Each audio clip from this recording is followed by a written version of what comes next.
ನೀನೇ ಲೆಕ್ಕ ತಗಡಿ ಹೊರದ್ರೆ ಸಾಯ್ತೈತಿ, ಅಣ್ಣ ಹೊರದ್ರೆ ಸಾಯೋದು ತಗಡಿ ಅಲ್ಲ, ಸಾಯಿಸುವಂತ ಗಟ್ಟಿ ಗಂಡಸು. ಭಾರಿ ಗಂಡಸು ಒಂಟಿಯಾದ ಹೆಣ್ಣನ್ನು ಓಡಿಸ್ಕೊಂಡು ಬಂದು ತನ್ನ ಗಂಡಸ್ತನ ಲಕ್ಷಣ ತೋರ್ಸಕತ್ತನಲ್ಲ ನಿಮ್ಮ ಅಣ್ಣ.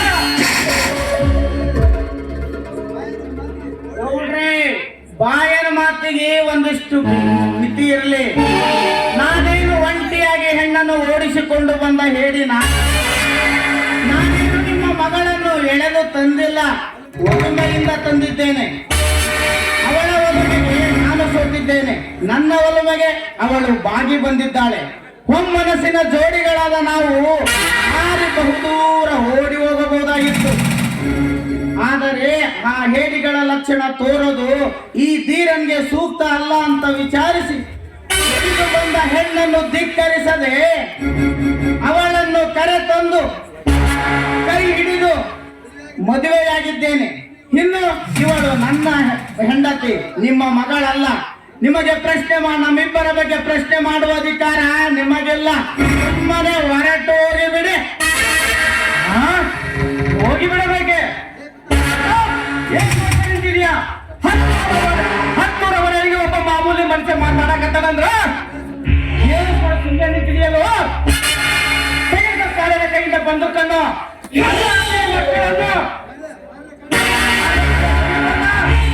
ತಗೊಳ್ರಿಪ್ಪ, ಈ ಬಿಡಾಡಿ ಕುಂದಿಗಳನ್ನು ಕೊಂದು ಹಾಕಿ ಬಿಡ್ರಿ.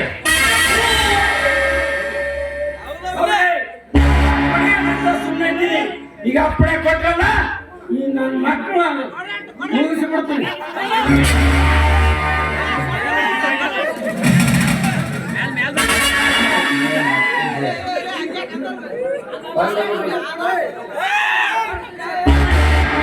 ಏನ್ ನೀವು ಮಾಡ್ತಾ ಇರೋದು?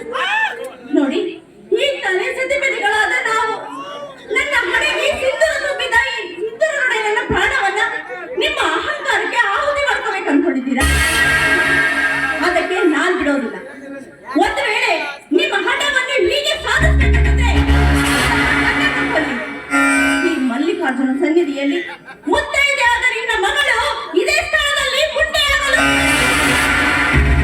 ಹಾಗೆ ಸಾಯ್ಬಿಡಿ ಅಪ್ಪಾಜಿ. ನೀನು ನನ್ನ ಹೌದು, ಆದ್ರೆ ಜಗದೀಶ ನನ್ನ ಪತಿ. ಅವನ ಮನೆಯನ್ನು ತಿಳಿಸಿ ಗಂಡನ ಮನೆ ಬಾಳು ಬೆಳಕಾದ ಗೃಹಿಣಿ ನಾನು. ನಾನು ಸತ್ಯ ಧರ್ಮವನ್ನು ಪಾಲಿಸಲೇಬೇಕು ವಿನಃ ಪುತ್ರಿ ಪ್ರೇಮವನ್ನಲ್ಲ. ನೀನೀಗ ನನ್ನನ್ನು ಸಾಯಿಸಿದೆ, ಜಗದೀಶ್ ನನ್ನ ಸಾಯಿಸಿದ್ರೆ ನಿನಗೆ ನನ್ನ ತಮ್ಮನ ಮೇಲೆ ಎಚ್ಚರ. ಆಡಳಿಟ್ಟು ಅನಾಹುತ ಮಾಡಿಬಿಟ್ಟೆ ಮಗಳ. ಬಿಟ್ಟು ಬಿಡೋರನ್ನು ಜಗದೀಶ ಸಂಗಮೇಶ, ನನ್ನ ಮಗಳ ಆಡಳಿತವೆಂದ ಮಾತ್ರಕ್ಕೆ ನಾನು ಸೋತಿದ್ದೀನಿ ಅಂತ ತಿಳ್ಕೋಬೇಡಿ. ನನ್ನ ಮಗಳು ಆಡಳಿತಿದ್ದು ನಿನ್ನನ್ನು ಕೊಲ್ಬೇಡಂತ, ಆದ್ರೆ ಚಿತ್ತಹಿಂಸೆ ಕೊಡುವ ಅಂತ ಹೇಳಿಲ್ಲ. ಇಂದಿನಿಂದ ಗೌರವ ನಿನ್ನನ್ನು ಚಿತ್ರಹಿಂಸೆ ಕೊಟ್ಟು ಬದುಕಿದ್ದು ಸತ್ತಂತೆ ಮಾಡಿ ತೋರಿಸಲಿಲ್ಲ ಅಂದ್ರೆ 10ರವರೆಯ ನಾಗೇಗೌಡನೇ ಅಲ್ಲ. ಯಾವಾಗ ನೀನು ಇಂಥ ಸಾಹಸಕ ಕೈ ಹಾಕಿದ ಮೇಲೆ ನನ್ನ ಕರುಣಿ ನನ್ನ ಮಗಳಂತ ಒಪ್ಪಿದ್ರು ನನ್ನ ಮನಸ್ಸು ಒಪ್ಪಲು ಸಾಧ್ಯವಿಲ್ಲ. ಒಂದು ದಿನ ನನ್ನ ಕಡುವರಿನ ಧಿಕ್ಕರಿಸಿ ನನ್ನ ಮನೆಗೆ ಓಡಿ ಬರಂಗ ಮಾಡಲಿಲ್ಲ ಅಂದ್ರ ನಡೆಯೋಣ.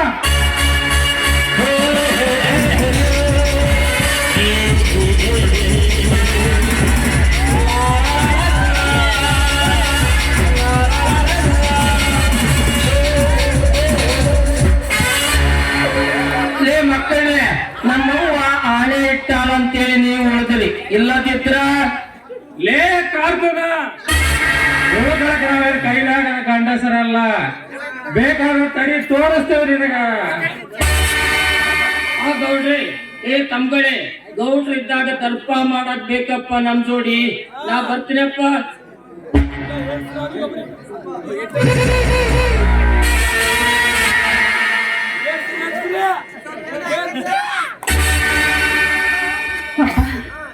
ಅಂತೂ ಬಂದಿರುವ ಗಂಡಾಟದಿಂದ ಉಳಿಸಿ ಪಾರ್ ಮಾಡಿಬಿಟ್ಟ ಈ ನಮ್ಮ ಮಲ್ಲಿಕಾರ್ಜುನ. ಅಷ್ಟೇ ಅಲ್ಲ ಅತ್ತಿಗೆ, ಎಷ್ಟೇ ಗಂಡಾಂತರ ಬಂದರು ಕರುಣೆಯಿಂದ ಕಾಪಾಡ್ತಾನೆ. ನಾವು ನಮ್ಮ ಊರಿನ ತಂದೆ. ಆದರೆ ನಿಮ್ಮಪ್ಪ ಹೇಳಿದ ಮಾತು ಕೇಳಲ್ಲ, ಬಹಳ ಹುಷಾರಾಗಿರಬೇಕು. ಇಲ್ಲಾಂದ್ರೆ ನಿಮ್ಮಪ್ಪ ಏನಾದ್ರು ಮೋಸದ ಜಾಲ ಬೀಸಿದ್ರೆ ಆ ಜಾಲಕ್ಕೆ ನೀವು ಸಿಲುಕಿ ಸೋತೋದ್ರೆ ಮುಗಿಯಿತು. ನಿಮ್ಮ ಜೀವನ ನೀವೇ ಹಾಳು ಮಾಡಿಕೊಂಡಂತೆ. ಅದಕ್ಕೆ ದಯವಿಟ್ಟು ಅವಕಾಶ ಅತ್ತಿಗೆ. ಈ ಶುಭ ಸಂದರ್ಭದಲ್ಲಿ ಈ ಮೈದನ ಬೇಡಿಕೊಳ್ಳುವ ಕೋರಿಕೆ ನಿಮ್ಮಲ್ಲಿ. ಮೈದುನ, ನಿಮ್ಮಿಬ್ಬರ ಮೇಲೆ ನಿಮಗೆ ನಂಬಿಕೆ ಇವೆ? ಗೌರಿ, ನಂಬಿಕೆ ಇಲ್ಲ ಅಂತಲ್ಲ ಗೌರಿ. ನನ್ನ ಸಂಗಮೇಶನ ಮಾತು ಮೋಸಕ್ಕೆ ಯಾವುದು ಈಡಲ್ಲ ಅಂತ, ಮೋಸಕ್ಕೆ ಬಲಿ ಹಾಕಬಾರ್ದು ಅಂತ ಹೇಳ್ತಿದ್ದಾನೆ ಅಷ್ಟೇ ಅಲ್ವೇನೋ ಸಂಗಮೇಶ? ಹೌದಣ್ಣ, ಎದುರಿಂದ ಬರುವ 10,000 ಬಾಣಗಳನ್ನು ಎದುರಿಸಿ ನಿಲ್ಲಬಹುದು, ಆದರೆ ಕಣ್ಣ ಹಿಂದಿಂದ ಬರುವ ಬಾಣಕ್ಕೆ ಬಲಿಯಾದವರು ಯಾರು? ಆಗಾಗ ಬರೋ ಉದ್ದೇಶ ಅಷ್ಟೇ. ಬಂದದೆಲ್ಲ ಬರಲಿ. ಶರಣ ಬಸವೇಶ್ವರ ಆಶೀರ್ವಾದ ಬೇಡಿಕೊಂಡು ಮನೆಗೆ ಹೋಗೋಣ. ಅಣ್ಣ, ಓ ಹೌದಲ್ಲ ಅಣ್ಣ, ನಾನು ಮುಂದೆ ಮನೆ ತುಂಬಿಸಿಕೊಳ್ಳುವ ಶಾಸ್ತ್ರಕ್ಕೆ ತಯಾರಿ ಮಾಡುತ್ತೇವೆ. ನೀನು ಆನಂದದ ಹರ್ಷಗಳಲ್ಲಿ ತೇಲಾಡುತ್ತಾ ಹೃದಯ ತುಂಬ ವಿಶಾಲವಾದ ನಗೆಯನ್ನು ತುಂಬಿಕೊಂಡು ಆನಂತರ ಬರ್ತೀನಿ.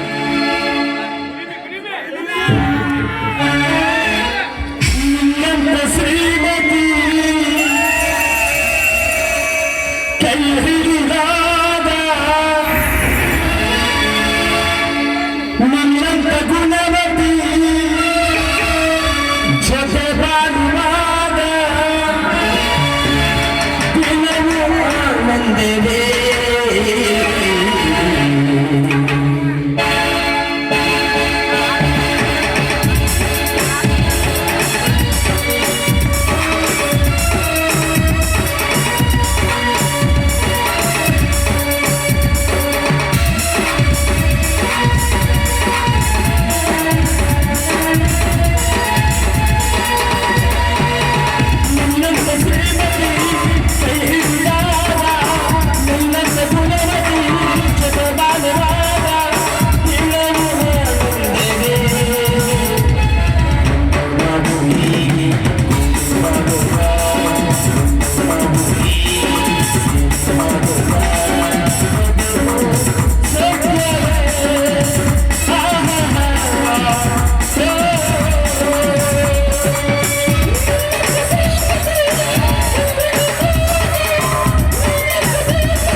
Raga,